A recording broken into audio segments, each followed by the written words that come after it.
Hi darlings, అందరికీ నమస్కారం. నేను కొత్తగా యూట్యూబ్ ఛానల్ ఓపెన్ చేశాను. ఇదే నా ఫస్ట్ వీడియో. మీరంతా నన్ను సపోర్ట్ చేస్తారనుకుంటున్నాను. నేను స్టార్ట్ చేశాక ఇదే నా ఫస్ట్ వీడియో కాబట్టి స్వీట్తో స్టార్ట్ చేస్తున్నా. ఇది ఇన్స్టెంట్ పౌడర్ ప్యాకెట్. ముందు మనం షుగర్ సిరప్ చేసుకుందాం, ఎందుకంటే పిండి కలిపేస్తే మళ్ళీ డ్రై అయిపోతుంది. అది నేను 1.5 కప్పు షుగర్ తీసుకున్నాను. 1 కప్పు వాటర్ తీసుకున్నా. స్టవ్ మీద పెట్టండి. 5 to 10 minutes సిమ్లోనే ఉంచండి, షుగర్ అంతా కరిగే వరకు. షుగర్ బాగా కరిగిన తర్వాత కొంచెం హై ఫ్లేమ్లో లేదా మీడియం ఫ్లేమ్లో పెట్టుకోండి. పెట్టాక నేను పౌడర్ అంతా ప్లేట్లో వేసుకుంటున్నాను.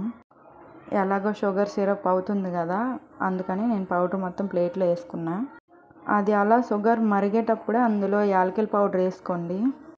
పౌడర్ ఉండలు లేకుండా మామూలుగా అలా మెదుపుకోండి. నేను ఇది ఇలా మెదిపే టైంకి అక్కడ షుగర్ సిరప్ రెడీ అయితే అయిపోతుంది. సిరప్ ఏం పాకం వచ్చేసేలాగా లేకపోతే తీగ పాకాలు ఏం అవసరం లేదు. దాని కలర్ చేంజ్ అయ్యి షుగర్ అంతా కరిగాక ఇలా చేత్తో పట్టుకుంటే జిగురుగా చేతికి తగలాలి. అలా తగిలితే ఇంకా ఆపేసేయండి. ఆపేసి పక్కకు పెట్టేయండి. కొంచెం పాలు తీసుకున్నాను నేను. మీరు వాటర్ అయినా తీసుకోవచ్చు, పాలైనా తీసుకోవచ్చు, లేదా రెండు సగం సగం తీసుకోవచ్చు. నేను ముందే కొంచెం పాలు వేడి చేసి పెట్టుకున్నాను. కొంచెం కొంచెం పాలు వేసుకుంటా కలుపుకోండి, అప్పుడే మీకు అది తెలుస్తుంది. లేదంటే మొత్తం వేస్ట్ అవుతుంది. నేను అలా కొంచెం కొంచెం వేసుకుంటా కలుపుకొని దాన్ని బాగా మెత్తగానే కలుపుకోండి. ఆ వేళ్ళతోనే కలపండి. ఏదో పూరి పిండి లేకపోతే చపాతీ పిండి కలిపినట్టు గట్టిగా కలపద్దు. మెత్తగా వేళ్ళతో జస్ట్ అలా వేళ్ళతో కలపండి. చూసారు కదా, ఇలా నొక్కితే అట్లా సొట్టలు పడాలి. అంత జస్ట్ అలా మెల్లగా కలుపుకొని ఇంకా మూత పెట్టుకొని, మీకు వైట్ క్లాత్ ఉంటే దాన్ని తడిపి పెట్టుకోండి, ఎందుకంటే డ్రై అవ్వకుండా ఉంటుంది. జస్ట్ 10 minutes పక్కన పెట్టుకోండి, సరిపోతుంది. ఇప్పుడు దాంట్లోంచి చిన్న చిన్న ఉండలు తీసుకొని స్లోగా రౌండ్స్ చుట్టుకోండి. ఎక్కువ ప్రెస్ చేయకండి, మళ్ళీ పేలిపోతాయి.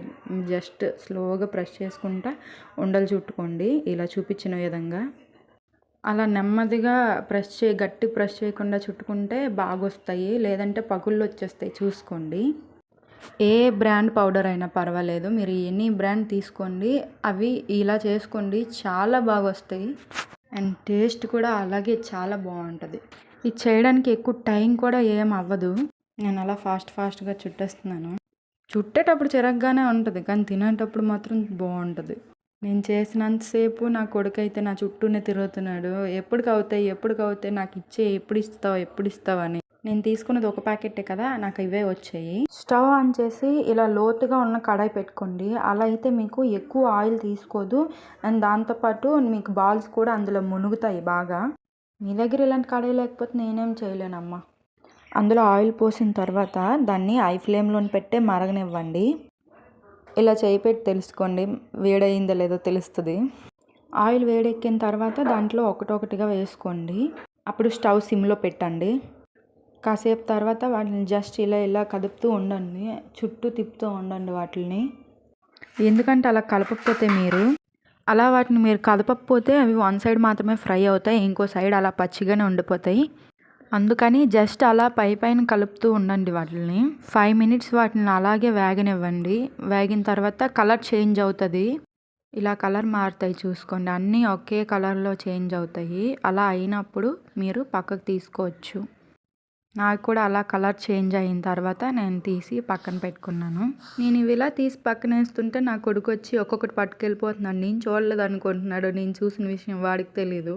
ఆయిల్ వేడిగా ఉందంటే చాలా వేగంగా అయిపోతాయి, కానీ మీడియం ఫ్లేమ్లో పెట్టుకొని ఇవి చెయ్యండి, లేదంటే మాడిపోతాయి. అన్నీ ఒకటే సైజులో చేసుకోండి, లేదంటే నాలా ఒకటి పెద్దది చిన్నది చేయకండి, చూడటానికి బాగోదు. అంటే మన ఇంట్లో వరకు తినడానికి అయితే ఓకే, లేదంటే బయట ఎవరికైనా ఇవ్వాలంటే. కడాయిలోంచి తీసిన వెంటనే పాకంలో వేయకండి, మెత్తగా అయిపోతాయి. అవి వేడిగా ఉంటాయి కాబట్టి కొంచెం చల్లగా అయిన తర్వాత పాకంలో వేసుకోండి. వేసి మూత పెట్టుకోండి. ఒక 10 minutes తర్వాత తీసి చూడండి. చూసారు కదా పాకం ఎలా అబ్జర్వ్ చేసుకున్నాయో అవి. అలా లోపల వరకు అబ్జర్వ్ చేసుకోవాలంటే కొంచెం టైం పడుతుంది. ఒక నైట్ వదిలేసారంటే మార్నింగ్ అంతా సెట్ అయిపోద్ది. నావైతే 10 minutesకే అబ్జర్వ్ చేసుకున్నాయి పాకాన్ని బాగా. నేను మీకు తిని చూపిస్తాను చూడండి. నేను తింటున్నాను కానీ నా కొడుకు నాకేకన్నా నువ్వు తిన్నావో అనేసి చెప్పి వాడు వెళ్ళి అలుగుతున్నాడు. మీకు కూడా తీసుకోండి, నేను కొత్త యూట్యూబ్ ఛానల్ ఓపెన్ చేశాను కాబట్టి. టేస్ట్ అయితే చాలా బాగుంది. మీరు ట్రై చేయండి. ఈజీగా టేస్టీగా ఉంటుంది చేయటానికి. మీకు టేస్ట్ అయితే చాలా చాలా బాగుంది. నాకైతే బాగా నచ్చింది. మీరు నాకు సపోర్ట్ చేయండి. నా ఛానల్ని సబ్స్క్రైబ్ చేసుకోండి, లైక్ చేయండి వీడియోని. మీరు నన్ను సపోర్ట్ చేశారంటే నేను ఇంకా మంచి వీడియోస్తో మీ ముందుకు వస్తా. Okay darlings, bye. Please subscribe చేసుకోండి అండ్ లైక్ చేయండి, షేర్ చేయండి.